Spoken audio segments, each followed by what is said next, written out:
Hi குட்டீஸ், இன்னைக்கு என்ன வீடியோ பார்க்க போறீங்கன்னா பிரெட் அல்வா ஃபர்ஸ்ட் டைம் நான் பண்ண போகிறேன். ஆல்ரெடி நான் சாப்பிட்ருக்கேன். அந்த டேஸ்ட் எனக்கு பிடிச்சதுனால என் ஹஸ்பண்ட்டை சொன்னேன். அவரும் நீ ஃபுல்லாக பண்ணுன்னு சொல்லிட்டு இருந்தாரு. ஸோ நீ பண்ண போகிறேன். எப்படி பண்ணுறேங்கிறது நான் ஃபுல்லாக என் ஃபேஸோடு இல்லாமல் என்னென்ன திங்ஸ் வச்சு பண்ணுறேனோ அதை மட்டும் உங்களுக்கு வீடியோ காமிக்கிறேன். அவங்க வீடியோக்குள்ளே போகலாம். இப்போ எதை வச்சு பண்ண போகிறேன்னா, ஃபஸ்ட்டு வந்து ப்ரெட்டு நான் ஆல்ரெடி கட் பண்ணி வச்சுட்டேன். இதுக்கப்புறம் வந்து சர்க்கரை ஒரு 1/2 கப்பு, அதுக்கப்புறம் நெய், முந்திரி, திராட்சை, அப்புறம் பால் வந்து ஆல்ரெடி வந்து ஒரு 1/2 கப்பு எடுத்து வச்சுருக்கேன்.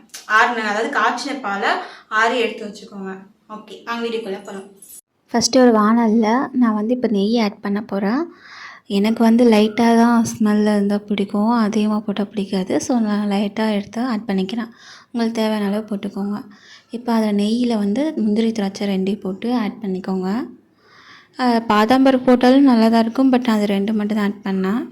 நல்லா வந்து ஃப்ரை பண்ணிட்டு ஒரு கோல்டன் கலர், ப்ரௌனிஷ் கலரில் வர அளவுக்கு எடுத்துகிட்டு அது ஒரு பேனுக்கு இப்போ மாற்றிடுங்க. அப்புறம் ஒரு வானலில் வந்து ஆயில் இல்லைன்னா நெய், இது 2 இதில் ஒன்று விட்டு ப்ரெட்டு கட் பண்ணி வச்சுருந்தோம் இல்லையா, அதை வந்து ஃப்ரை பண்ணி ப்ரௌனிஷ் கலர் அளவுக்கு ரொம்ப கருக விடாமல் எடுத்துருங்க. ஆனால் அப்பயும் ஒரு வேலை நடந்துச்சு, அது அப்புறம் சொல்கிறேன். அப்புறம் வந்துட்டு ஒரு 1/2 செம்பு அளவுக்கு நான் வந்து தண்ணி எடுத்துக்கிட்டேன். எனக்கு தேவையான அளவுக்கு, ப்ரெட்டுக்கு தேவையான அளவுக்கு நான் தண்ணி எடுத்துக்கிட்டேன், 1/2 செம்பு அளவுக்கு. அப்புறம் வந்து ஒரு 1/2 கப் அளவுக்கு சுகர் வந்து ஆட் பண்ணிக்கிறேன்.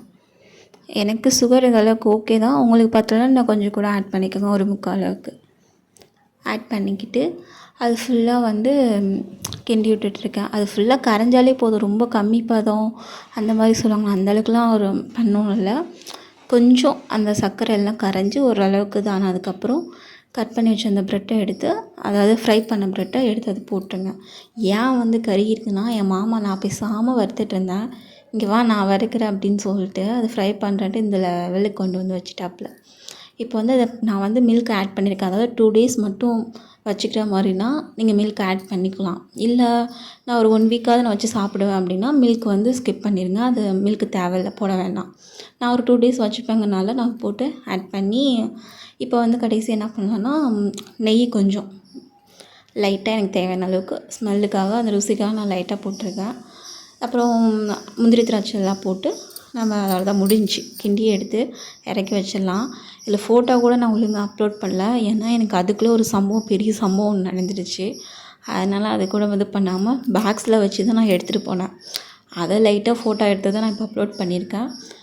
நீங்களும் ட்ரை பண்ணிவிட்டு எனக்கு கமெண்ட் பண்ணுங்கள். ஓகே குட்டீஸ், நெக்ஸ்ட் வீடியோவில் நான் உங்களை பார்க்குறேன். மறக்காமல் சகா விலாக்ஸை சப்ஸ்கிரைப் பண்ணுங்கள். அப்போ தான் நான் போகிற வீடியோஸில் உங்களுக்கு வரும். பாய்.